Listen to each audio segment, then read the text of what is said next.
Hello प्यारे बच्चों, इस वीडियो में आज हम डिस्कस करने जा रहे हैं क्लास 10th का chapter number 14 statistics part 2 video.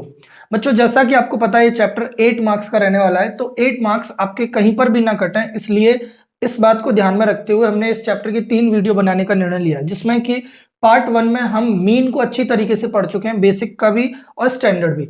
इस वीडियो में भी हम पहले बेसिक मोड पढ़ेंगे, फिर हम ग्रुप्ड फ्रीक्वेंसी डिस्ट्रीब्यूशन का मोड कैसे निकालते हैं वो समझेंगे। अगर आपकी कैलकुलेशन अच्छी है तो आप इन तीनों वीडियो को देखने के बाद कोई भी एक मार्क्स नहीं कटने दोगे एग्जाम टाइम में। क्लियर है? तो बच्चों, इस वीडियो में आपको मोड मिलने वाला है, तो देखो, let we start the video students.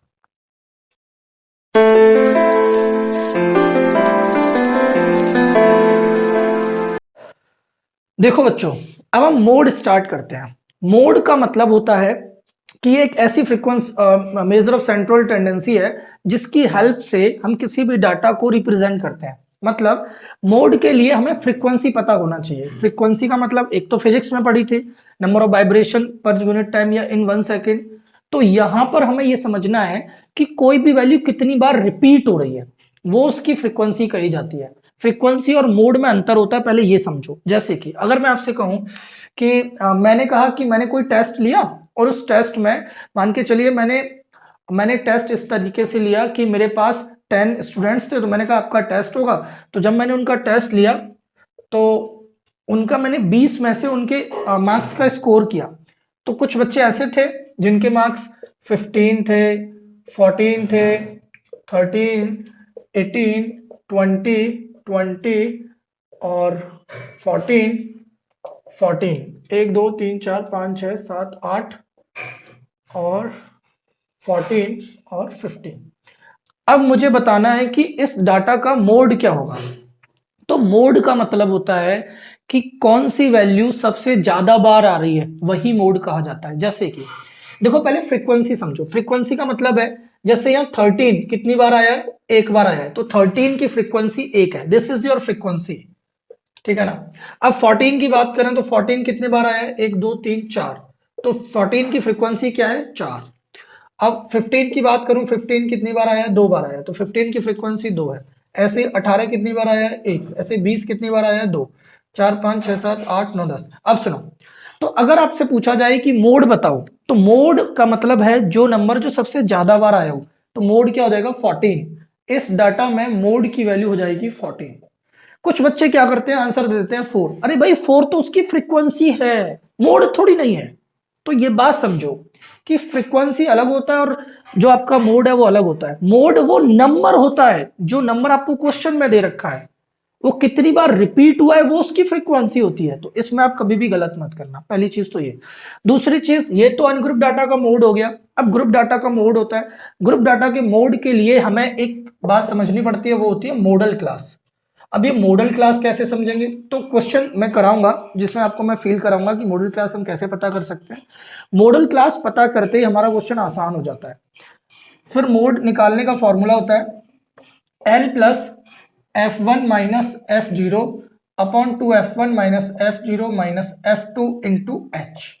अब इन सभी जितने भी टर्म्स यहाँ यूज हुए, मैं सबका मतलब आपको बताने वाला हूँ क्वेश्चन की हेल्प से। पहले मैं मॉडल क्लास बताऊंगा जिसमें सबसे ज्यादा बार फ्रीक्वेंसी आ रही होगी, वही मॉडल क्लास होगी। जो मॉडल क्लास होगी उसकी जो L मतलब लोअर लिमिट जो होगी वो L होगी। F1 में बताऊंगा कि जो फ्रीक्वेंसी है मॉडल क्लास की वह होगी, F0 उससे पहले वाली होगी, F2 उसके बाद वाली होगी, H क्लास साइज होगा। ये सब बातें मैं बताने वाला हूँ आपको। ठीक है ना? ये फॉर्मूला आपको पता होना जरूरी है, और इस फॉर्मूले के साथ साथ आपको मॉडल क्लास निकालना आना भी जरूरी है, और मॉडल क्लास हर आंसर में लिखना भी है। क्लियर है ना भाई? मोड में एक भी नंबर नहीं कटना चाहिए आपका। तो आप बस इतना वेट करिए, मैं वीडियो को पॉज करता हूं, फॉर्मूला जब तक याद करिए, और मैं क्वेश्चन की थोड़ी सी आइडिया लिख देता हूं जिससे कि डाटा अगर मिल जाएगा तो हम उसको करना शुरू कर देंगे। क्योंकि अभी अगर मैं लाइव करता रहूंगा तो थोड़ा टाइम चला जाता है, इसलिए मैं वीडियो को पॉज करके पहले क्वेश्चन लिख लेता हूं, फिर हम लोग आगे बढ़ेंगे। क्लियर है ना? देखो ध्यान से फटाफट। देखो बच्चों, ये तो एग्जाम्पल 5 है। पहले मैं एग्जाम्पल 4 को आपके साथ डिस्कस कर लेता हूं। एग्जाम्पल 3 मीन का था, तो मीन के मैं 2 क्वेश्चन करा चुका हूं, इसलिए मैंने एग्जाम्पल 3 आपके साथ डिस्कस नहीं किया।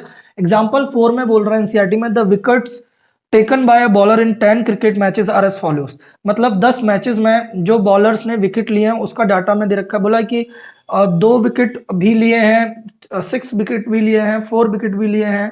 तो दो, अब डाटा जो दे रखा है वो कुछ इस तरीके का है कि ये एग्जाम्पल कौन सा है, ये एग्जाम्पल 4 है।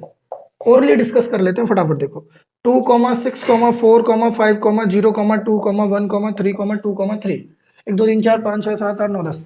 तो 10 मैचेस में ये डाटा रहा है कि अब देखो 2 विकेट वाले कितने हैं, 3। बात को समझने की कोशिश करना।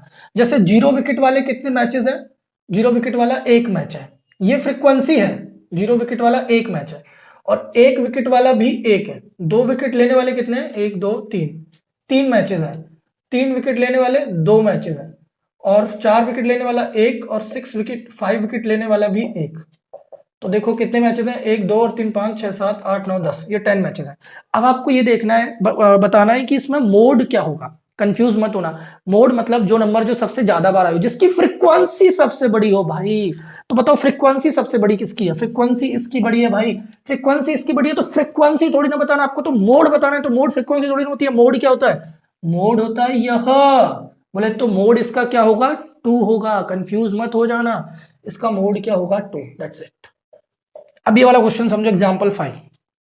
एग्जाम्पल 5 में आपसे बोल रहा है, कहाँ गया, a survey conducted on 20 households in a locality of by a group of students resulted in the following frequency table for the number of family members in a household. मतलब ये डाटा हमें दे रखा है कि फैमिली में members के हिसाब से डाटा दे रखा है। मतलब हमें बोला है कि 7 फैमिली ऐसी हैं जिनमें 1 से 3 लोग हैं, 8 फैमिलीज ऐसी हैं जिनमें 3 से 5 लोग होते हैं, 2 फैमिली ऐसी हैं जिनमें 5 से 7 होते हैं, 2 फैमिली ऐसी हैं जिनमें 7 से 9 होते हैं और 1 फैमिली ऐसी है जिसमें 9 से 11 होते हैं। अभी ये डाटा बहुत मुश्किल हो गया है कि क्योंकि अब सेपरेट फैमिली होने लगी है, जो कि गलत है। कहीं ना कहीं कंबाइंड फैमिली सुख का एक साधन होता है। तो इसलिए जितना हो सके आप कंबाइंड रूप में रहना सीखिए। देखिए आपको क्या देखना है कि आपको इस तरीके से देखना है, और यह चीज तो हमारे पुराणों में भी कहा गया है कि अगर पृथ्वी का स्वर्ग अगर आप जानना चाहते हैं तो पृथ्वी का स्वर्ग वहां है जहां पर परिवार संयुक्त रूप में है, पृथ्वी का स्वर्ग। अब इधर देख लीजिए, हम आ जाते हैं अपने डाटा पर। आपने क्या करना है एग्जाम्पल 5 में, एग्जाम्पल 5 में आपको मोड निकालना है, ठीक है ना। तो मोड निकालने के लिए मैंने आपको बताया था, सबसे पहले आपको इसको ना हॉरिजॉन्टल एक वर्टिकल मैनर में लिख लीजिए। वर्टिकल मैनर में जब आप लिखोगे तो कैसे लिखोगे, टेबल बना लीजिए, 1, 2, 3, 4, 5, 6। तो देखो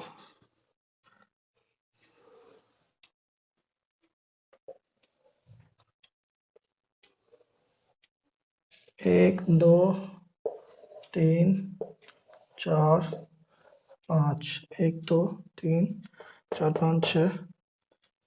चलो एक ये भी बना लो। बस इसमें तो आपको जरूरत ही नहीं पड़ेगी। फैमिली साइज और नंबर ऑफ फैमिलीज। देखो नंबर ऑफ फैमिलीज, नंबर आ गया ना, तो नंबर ऑफ फैमिलीज आते ही आपको समझ जाना है ये फ्रीक्वेंसी दे रखी है। फैमिली साइज 1 से 3, 3 से 5, 5 से 7, 7 से 9, 9 से 11। ये देखना है कि ये साइज सेम होना चाहिए जैसा कि है, हर एक में 2 का डिफरेंस है, इट मींस क्लास साइज 2 रहने वाला है। 7, 8, 2, 2, 1, ठीक है ना। अब देखो सबसे पहले हम मॉडल क्लास निकालते हैं। मॉडल क्लास वह होती है जिसकी फ्रीक्वेंसी सबसे बड़ी होती है। तो सबसे बड़ी फ्रीक्वेंसी ये है ना, तो ये हो जाएगी हमारी मॉडल क्लास, ये हो जाएगी हमारी मॉडल क्लास। अब देखो यहां लिखेंगे as maximum frequency, maximum frequency कितनी है, 8। इट मीन्स इसका मतलब मॉडल क्लास क्या हो जाएगा, model class equals to 3 to 5। Model class कौन सी है, 3 से 5 तक है। तो L की वैल्यू क्या हो जाएगी, L L हो जाएगी 3। L means what, lower limit of the model class, ठीक है ना। अब आपको F1 लेना है। F1 का मतलब होता है मॉडल क्लास की frequency. This is your F1, this is your F0, this is your F2, ठीक है ना। तो F1 की वैल्यू कितनी हो जाएगी, 8, और F0 की वैल्यू हो जाएगी 7, और F2 की वैल्यू हो जाएगी 2, और H की वैल्यू क्लास साइज H कितना है, 2। अब फॉर्मूला लिख दो, वैल्यू में वैल्यू पुट कर दो। Now mode equals to L plus F1 minus F0 upon 2 F1 minus F0 minus F2। Into H.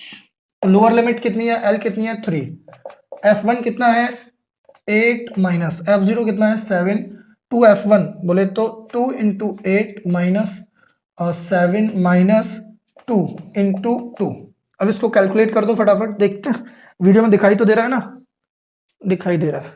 चलो देखो थोड़ा सा लेफ्ट लेते हैं, 3 प्लस 8 में से 7 गया 1, 8 दूनी 16 माइनस 7 और 2 9 मल्टीप्लाई 2। तो थोड़ा सा मैं ऊपर ले लेता हूँ, स्पेस नहीं है। तो देखो मोड कितना देगा, 3 प्लस 2 एकम 2 और 16 में से 9 घटाओगे 7। तो और एल की वैल्यू सही तो है, दिक्कत में आ रही है। तो अभी आपने 8 दूनी 16 7 और 2 9 7 आ गया, ठीक है 2/7 कर दो, तो 2/7 3 पॉइंट समथिंग कुछ आंसर आपका आ जाएगा। 7 चौके 7 दूनी 14, 0.2 बोले तो प्लस 0.2, 3 पॉइंट समथिंग कुछ आंसर आपका निकल के आ जाएगा। मैं एक बार वेरीफाई कर लेता हूँ कि आपका आंसर कितना आ रहा है, 3.286 आ रहा है, 3.286।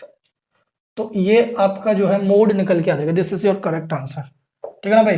तो अभी इजीली वे में आप निकाल सकते हो। अगर यहाँ पर आपको, फिर मैं वही बात बोलूंगा जो पिछली वीडियो की लास्ट में बोला था, अगर ये डिसकंटिन्यूअस टेबल होती, यहाँ पर साइज वेरी कर मतलब अलग अलग होता, तो उसमें भी वही सेम प्रोसीजर फॉलो करते जो मैंने आपको प्रीवियस वीडियो में बताया था कंटिन्यूअस बनाने के लिए। तो इस वीडियो में हमने आपको बेसिक मोड भी बता दिया, 2 एग्जाम्पल करा दिए, और इसके बाद कुछ भी नहीं है भाई। एक्सरसाइज आप इजिली वे में कर सकते हैं अगर आपको ये क्वेश्चन समझ में आ गया। कोई भी एक सिंगल क्वेश्चन आपको परेशान नहीं करेगा, बशर्ते आपकी कैलकुलेशन अच्छी होनी चाहिए, क्लियर है भाई। तो अभी इस वीडियो में आपने मोड को अच्छी तरीके से समझा है, पिछली वाली में मीन को समझा था, अगली में मीडियन को हम आपको एक्सप्लेन करने वाले हैं। तो करिए, एंजॉय करिए, और अगर आपको अच्छा लगता है तो लाइक करना, शेयर करना, सब्सक्राइब करना, और बने रहो एनसीईआरटी प्लस के साथ। मिलते हैं नेक्स्ट वीडियो में, ओके।